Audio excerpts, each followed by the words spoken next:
Mesdemoiselles, messieurs, la danse la plus langoureuse, sensuelle au possible, présentée dans un instant par Isabelle Duhamel, le tango. Tango argentin. Vous avez raison.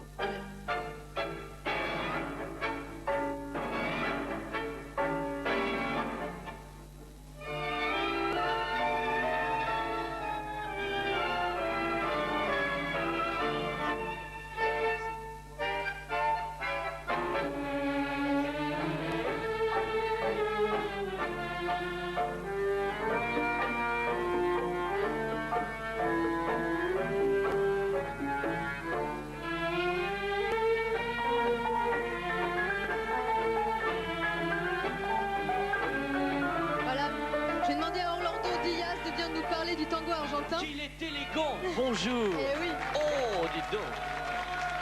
C'est Je m'attendais aux baises-mains, moi, comme une andouille, parce que je l'ai pas eu. C'est costume Borsalino, ça il vous manque plus que le chapeau et vous auriez pu jouer dans le film de Jacques Doré. C'est vrai, et ça fait un peu Borsalino. Mais c'est aussi dans les périodes, disons, quand le tango il était à la mode, dans les années 20, ça s'utilisait aussi des costumiers comme ça. Eh oui. C'est vrai. Alors, Orlando connaît parfaitement le tango argentin. Il a connu pour danser les trottoirs de Buenos Aires. Il a fait le Bataclan, plein de spectacles à Coubertin, etc. Donc c'est un maître. Il faut savoir que c'est le premier qui a enseigné en France le tango argentin. Parce que c'est vrai que quand on aime Klaus Gardel, etc., on a envie de s'imprégner de tout ça. On a envie de savoir danser. On écoute du Astor Piazzolla, mais on a envie Isabelle, de savoir faire. Prenez-moi, Isabelle. Je me doutais que tu allais avoir une réaction comme ça. Quand on me dit que le mâle argentin est un sacré macho.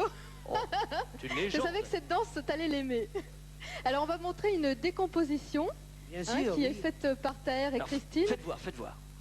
Il y a des pas de base déjà pour apprendre à danser. Alors, oui, c'est-à-dire qu'on va commencer d'abord avec la marche, qui est ce qu'on appelle. D'accord. 1, 2, 3, 4, 5, 6, 7, 8. Ça, c'est les pas de base, que c'est la marche. D'accord. On peut faire une figure aussi, Taher, Christine. Ça, c'est un 8. Ça, c'est un numéro 8, une figure qu'on décompose, disons, pour faire des décompositions. Olivier, si tu m'entends, regarde, montre bien aux téléspectateurs la main qui est dans le dos de la jeune femme. Parce que cette main ramène, c'est la main de l'homme. Quand je dis macho, c'est pas pour rien. C'est lui qui la pousse et la ramène vers lui. Oui, oui, oui. Alors il y a ce qu'on appelle le sandwich. Après. Aussi, il y a une autre figure que ça on décompose, c'est celui-là. Le sandwich, voilà. On danse à 3 alors. Non, tu penses à la feuille de salade. C'est à deux, mais on mélange. Pied. En français, c'est prendre son pied. Tel que vient Ça, c'est extrêmement sensuel. Il y a combien de figures en tout?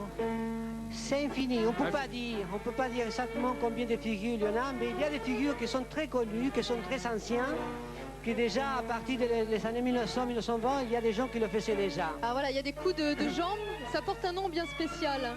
Voilà, ça s'appelle gancho, et ce sont des croisements des pieds. Il faut quand même savoir le faire, ça. Quelle est l'histoire Ça se corse un peu là.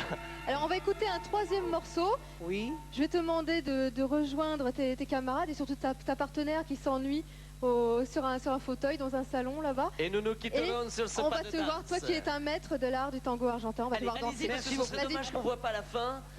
Merci beaucoup Isabelle. Dans quelques minutes, nous allons être obligés de nous quitter après les pas de danse. Donc Alain, mille merci de nous avoir rendu visite. Nous allons te laisser terminer l'écriture de tes 2 livres tranquille et reviens quand tu veux. À très bientôt. À bientôt, merci. Et viva el tango! Hey,